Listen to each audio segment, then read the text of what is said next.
Hi, guys. I'm here today because I want to talk a little bit about what the Venus cycle is and why we do this work from the beginning, and a little bit about some of the ideas or concepts that have been fundamental to me on my own spiritual path.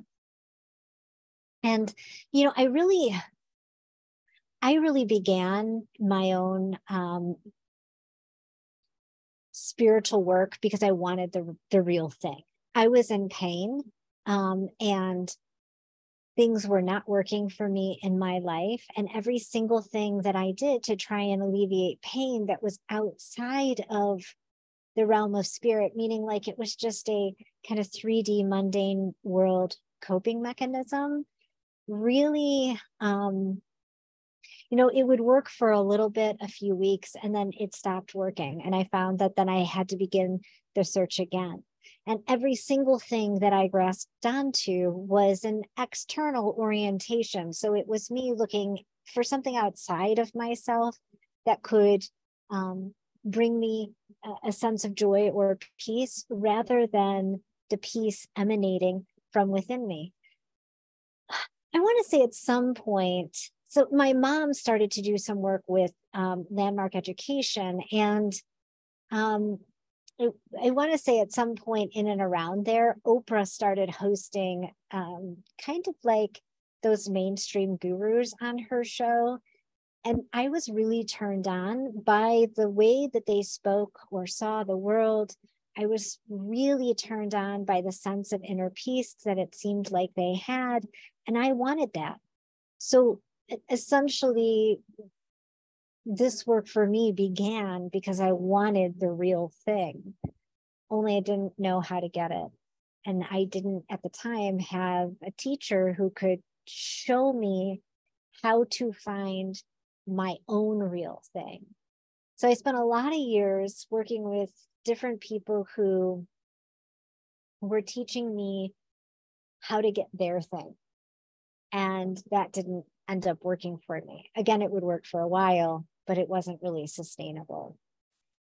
So part of what I realized in working with the teachers I have now or have had for the last 5 years is essentially spiritual work is not about adding anything. It's not even about learning anything. Spiritual work is really about getting off all the layers of gunk, of self, of identity, of personality that we've accumulated to get by in the world, masks, getting rid of those and just allowing the light of self to shine without any covering. And when we do that, it's like then the universe has a clear vessel to move through us. It's not like universal energy is coming in and getting stuck on any of our inner hooks or inner conditioning or stories or patterns or, external ways of being in the world. There's just this kind of like clear channel that universal energy can run through, and then we can create. So this work essentially, with SkyDancer, it is that it's about clearing the channels, getting ourselves kind of, or our conditioned selves out of our own way, and allowing universal energy to run through us so that we can become cosmic creatrixes for ourselves. It's pattern work, so when we work with the Venus cycle, we're working with the sun, the moon, and Venus. And of course, we're working with lots of other astrology things, because we're working within the matrix. And you can't do any kind of spiritual or psychological work without including the matrix as a factor, because until we can identify the matrix and how the matrix is working, we don't know how it's affecting us or contributing to the state of self we're currently in. And so we don't know what it is that we kind of need to shed or let go of until we can identify the matrix. And I find astrology is a very useful map of reality to help me identify what is self and what is not self. And anything that's belonging to the matrix is essentially not self. And then I can drop in with what's me. And so just to give a quick overview, when we're working with the sun, we're essentially working with the known, what has been illuminated, with the light of consciousness and life force energy. And the moon is all about pattern work in the soul and the interior of self. And then Venus is, gosh, I like to think of her as the goddess of reality, but she's she of many different faces, who allows us to step in and embody archetypes. And through that archetypal embodiment, we're able to feel alignment. It's really interesting. And so we'll get in deeper to what that is. So from an esoteric perspective, we just kind of covered that. The sun being the light of consciousness, and it is the consciousness that bears witness to the mystery of creation. And the moon is related to our psyche and the subconscious patterning that we have in our minds. And what the moon does is it mediates that sense. So like when the moon goes from new to waxing to full to waning, it's that kind of process, the psychological process of bringing something from the unconscious or the subconscious out into the light of day, illuminating it, and then the alchemical cycle to work with and integrate whatever that shadow thought was. So the moon is an excellent body to work with because it's so related to our unconscious and to our interior self, to shadow work.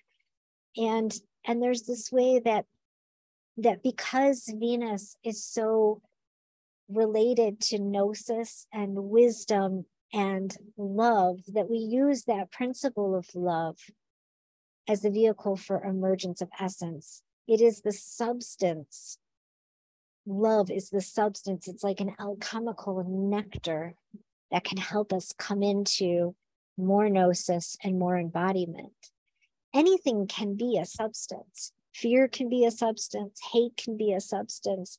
So when we work with Venus, we're essentially harnessing the influence of Venus, of the planet, her energies to help us awaken. And so we're working with the alchemical substance of love. Just like there's archetypal faces of a planet, there are kind of archetypal expressions of love, and that's something we'll explore together. So Venus has a cycle, and it's an incredible cycle, and I've got a lot of instructional videos that can go into the astronomy of Venus, but her entire 8-year cycle creates a pentagram in the sky, or it creates this rose pattern that I like to call the mandala of Venus. So every 9 months, Venus makes one star point. The star point, like Russian nesting dolls, is one cycle fixed inside an even larger cycle, like 18-month cycle, and then that even larger 8-year cycle. And again, I've got videos, like master classes kind of covering it, where you can see like pictures and you know, there's visual aids to help guide your understanding. So Venus's cycle begins when she's retrograde and she's high in the sky and traveling closest to Earth. Then she spends almost 9 months in the morning star phase. And that's the same time it takes to gestate new life. There's all of these mathematical mysteries in the Venus cycle that we'll look at. So we can really come into this full understanding of how she is deeply entwined with the feminine mysteries.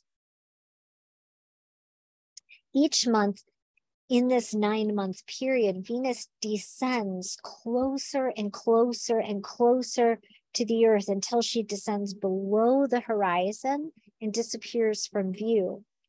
And at this point, that's what we call Venus going into the underworld. Just like in the myth of Inanna, the myth of Inanna and her 7 gateways is essentially a myth about Venus and her astronomical cycle. Venus and Inanna are synonymous. They are one. And the Babylonians wrote a myth, lots of myths actually, about the different astronomical bodies in the sky and how they moved. They created stories from them. Venus's cycle is a template for a profound medicine journey. She descends to the underworld, meeting with the queen of death, Ereshkigal, only to rise, ascending up through the night sky as the evening star, and going back through those 7 gateways to reclaim her throne at her greatest brilliance. And it's almost like the cycle of metamorphosis, like the butterfly cocooning itself, from the caterpillar stage, the underworld being the cocoon stage, and then the ascension period being the place in which she breaks out of the cocoon, a totally new and transformed being. The Venus cycle is exactly like that. So as Venus, in her capacity as Dakini, as SkyDancer, as the death doula or maiden, or the midwife who helps journey us to the underworld and then helps to reconfigure us in this cycle of resurrection or rising, she will guide us through this next 9-month journey. So our curriculum in this journey is dictated by Venus and her place in the cycle and other influences in the overarching sky story. We will learn that to be effective leaders, even if it's just the leader of our own life, we'll learn that by working with the evolutionary challenges she presents in the chart, by tapping into the medicine pathways, which keep us attuned to our path. And we can see those through the astrology, and we'll learn to look at them, read them, interpret them. And then hopefully at the end of this journey, you'll have some idea how you can look at those for yourself and either use them to help guide you on your own life path, or if you're a leader, use those to help guide your communities. She also helps us refine our relationship to energy. When we learn to sync with astrology, it's a little like doing spiritual Aikido. So we're not like coming against any of the energy. We learn how to harness it and roll with it and use it to work in our favor. When we surrender to the energy, it's because we're trying to overcome something. When we don't surrender to the energy, it's when we're trying to overcome something that almost becomes futile, because the energy is evolutionary and it's moving on a specific current that it would be futile to try and overtake that with our will. So in my own spiritual practice, I was thinking about this the other day, like, what are some key words that I keep coming back to that help keep me centered? And so these key words will be an important part of our time together. So one of those things, and it's very key in the underworld, but it's something to just always keep on our radar, is that almost anything that is showing up in our lives is paradoxical. Things are almost never black and white, right or wrong, good or bad. There's always some kind of nuance and paradox, and looking for that and cultivating the capacity to hold that is a really important part of this journey. I know that sounds simple. It may even sound cliche to some people who've been doing spiritual work for a long time, but what we're looking at here is cultivating the capacity to hold paradox. So to not get crystallized on one side or the other of a polarity, or not get crystallized in our position, but rather to say, yes, and can I hold both of these? And I'm not going to bring up specific examples right now, but I just wanted to lay down these foundational pieces so that when they start to come up in our journey together, you remember Damascena mentioned that this was going to be a big part of that vehicle for emergence for me. The other thing is, I've been doing spiritual work for a long time. I started my life in the church, and we went to a pretty liberal church. It was Unitarian. And so I didn't have, I guess, as negative of a church experience as some people had, but I definitely grew up with that kind of like purity consciousness or purity mindset. And it happens a lot when we work with archetypes as well. There's nothing wrong with purity, except that when we crystallize around purity, we generally end up in a self-punishing position. So let me explain what I mean. So for instance, for a lot of years, I wanted my mother to show up in a specific way. I wanted her to embody the pure archetype of mother for me. And so when she showed up as Betsy, as human, and made mistakes and hurt me or did things that I didn't think a mother would do, I ended up spending a lot of time like in the mental realm, spinning out suffering, in judgment, in resentment, in victimhood, because I couldn't meet this adult woman, and I was an adult woman at this point, this adult woman as a human. I kept projecting this idea of purity onto her. We even meet this kind of consciousness when we travel. It's like anytime we have an expectation of, yes, I'm going to get on my flight and it's going to arrive at this time and we're going to take off and I'm going to end up, at my destination at this time, and the person will be there to pick me up and the room is going to look like the picture, right? And then all of a sudden we meet impurities along our journey to get to vacation, and we end up kind of thrown off center, maybe upset, a bit resentful or bitter. And so part of this journey is looking at, like where we hold our expectations around purity and what it means to bring impurity into our lives and how we can learn to appreciate impurity as a strengthening agent. Like my husband is from the Middle East, and they say that because I'm from America and have a European heritage, and he's Arabic and has a Middle Eastern heritage, that our genetics actually created children with stronger immune systems, because there was, and I don't, it almost sounds bad to say an impurity in that context, but because, it wasn't like pure lineage lines mating with each other. When viruses and bacteria mix and microbes get involved, it makes soil stronger. And the more you keep stripping out impurities from soil, the less nutritious it becomes. And so learning to look at these examples from nature and ask the question, like how am I holding a standard of purity in this relationship or in my relationship to this thing in my environment? And how is that causing me to suffer? And if I can bring in more approval or permission for humanity and impurity to exist here, how much easier would it be for me to relate to that thing? How much more empowering would it feel to move through the world if I could love the impurity in my life? And so that's another foundational piece of this work. I had written a couple of other things down, and I thought it might be worth mentioning them if I can find them quickly. So let's see if I can find them quickly. Yes. Okay.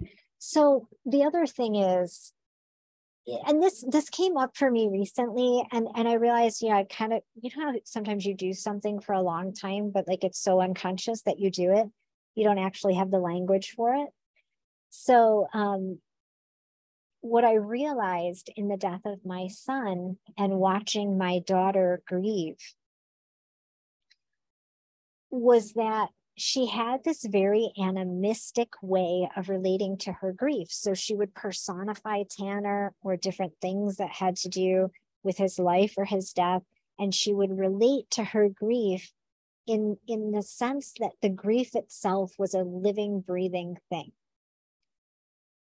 Okay, how else can I mean? So this idea of having an animistic psychology essentially means that we can personify parts of our lives that we meet so that we can relate to it. A lot of times when we're in fear or in suffering, and we're kind of like in that stance where we don't want to look at, or it's too high sensation in our nervous system to look at the thing, it doesn't actually have any edges or borders. It can feel like it's haunting us from this very diffuse place, and we're not able to actually relate to it because we don't know what the thing is. It can be like a sense of impending doom.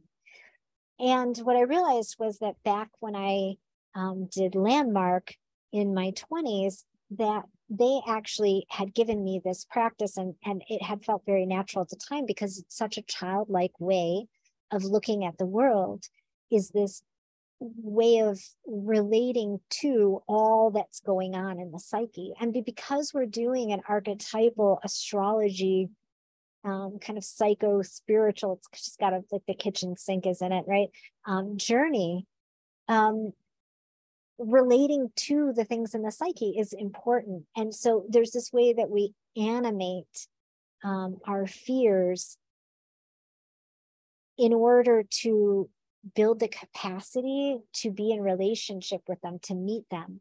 Once we meet them, we have a greater capacity to be in reality. And the more capacity we have to meet reality, the more and more aligned we are with our deepest truth within us. And really, the point of doing any kind of feminine embodiment and spirituality work is to meet the deepest truth within us, correct? So just to give you an example of what that's like, when I was in going to Landmark, they had asked us to do these collages of like our greatest fear. And the collages couldn't have any words whatsoever. And so the idea was to find pictures, and kind of like this was a practice of dropping into frequency. So like just to find these visual representations, and in Landmark, they did a lot of work in the liminal realm. So we had learned at that point about representational language, meaning we say the word apple to describe the fruit apple. So the word is representational language, right? And then there's this whole world that lives beyond language. So the opposite of that would be this fruit is not having a word for it, but it is a living, breathing thing. And so that was the practice, like tune into what your deepest fear is, like that big monstrous thing that's holding you back, but do it without putting any words to it. So for hours, I went through magazines, kind of putting this collage together so that I could, for the first time, meet essentially my deepest fear. And it was such a powerful exercise. Like I had to leave the building at one point, like once I had finished the collage, because I didn't have the capacity to be with that thing. But at the same time, then having personified it and being able to bring this collage home and interact with it allowed me to really build the capacity to be what that fear was, with what that fear was. And I could name it and give it a kind of, I could assign attributes to it that allowed me to actually be in relationship with it. And after I was able to be in relationship with it, it dissipated. And so there's this kind of animistic psychology that comes along on this journey with us that actually helps on the embodiment level to help us meet difficult parts of our lives, difficult parts of reality. It helps us to have the capacity to stay in reality longer and embodied longer. So I hope that description makes sense.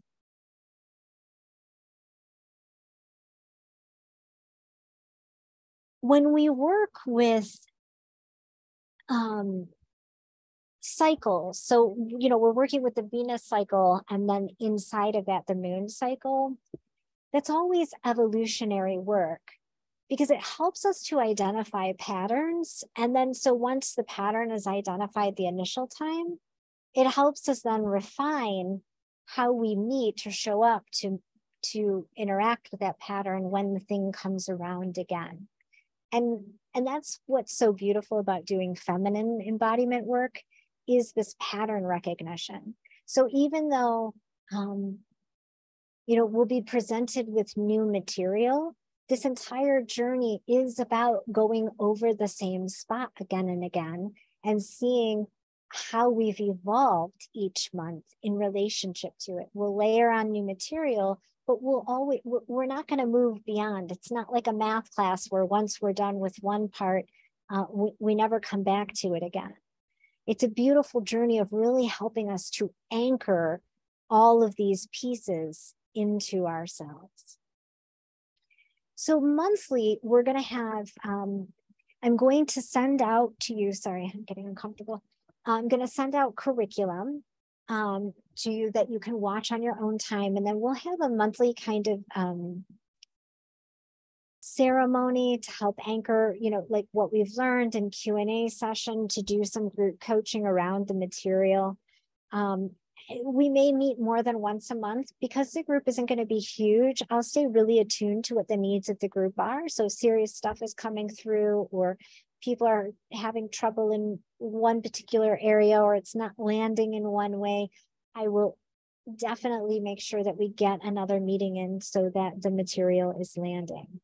We'll do some energetic attunements and embodiment work, and then there'll also be an astrology transmission. And of course, in the Q&A or the coaching part of the call, you can bring your astrology questions in, as well as any of the questions for the Venus embodiment piece. The entire reason, like what my call to serve is this idea of mission, purpose, and intention. And so there's this way that I think that I got really lucky as an adopted person, because the idea of being two selves was so noticeable. That I came from this one place, and then my parents wanted me to be something different. That generally happens in like one linear swipe, for most people. But for me, it was like, there was this conscious piece that like I needed to be becoming who they wanted me to become because they wanted to be their daughter.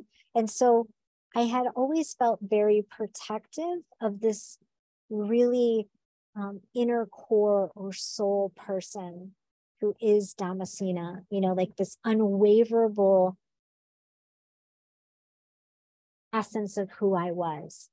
And so I never strayed very far from that. I've always been really seated on the soul. That's not to say that the identity piece didn't run me ragged through, like my developmental years. Of course it did, just like everybody else, I'm human. But there was always this really deep drive not to abandon that inner person, like ever. And I could feel when I wasn't. And there's this way that, like my own children and people I'm in relationship with, I've said like, that's interesting because I felt like I needed to search for who I was and I needed to look for who I was. And so I think it just could be the fact that I was adopted, that for all the heartache and trouble that caused, there have been some gifts. And I think that piece of like never wanting to abandon my little baby, soul self happened to be one of the gifts of that. And I've come to learn just through watching, adoptees tend to be very observational, that like if we don't anchor and embody our own mission, purpose, and intention in life, like have our whole field filled up with what is ours, it's really easy for our system and our body to kind of be hijacked by someone else's agenda or their mission, purpose, and intention. Be that like a husband or a sister that has a dream to start a business, and they enroll you in helping them execute their dream. And again, there's nothing wrong with that. I'm just saying, using this for an example. Or a political party, you know, that hijacks your body and uses it as a tool. We've seen a lot of that since 2020, where and I've even been in that place in my life in times like where I was very politically involved. And so, you know, I would be a talking head, essentially, you know, like in the talking army brigade of social media that was advancing certain ideas. And it's always a clue into me when I start to get that far out that I need to come check back in and anchor in with my soul purpose. And so the reason we do this work is for that anchoring, so that we are so tied into our own mission, purpose, and intention in life that nothing can move us from that spot, and that we stay anchored as that mission, intention, and purpose changes, because it evolves through life just like we do. And that's why I think this work is super important. It's like a practice mat. It's not work we ever end. You know, you'll see when we get deeper into the astronomy of Venus, how, you know, we end the cycle and then we just get ready to do the next cycle. They're evolutionary cycles of creation, and we're creating with the universe, which requires us to be a clear vessel. But of course, we're also human and we're living at the same time. So there's all these opportunities for life to come in and, you know, embed here and embed a little there. And so, you know, working with this cycle helps us to just continuously come back and clear the channels while still being in total approval for our humanity. So I just wanted to, for this short piece, give like a quick deep dive into why this work is so important.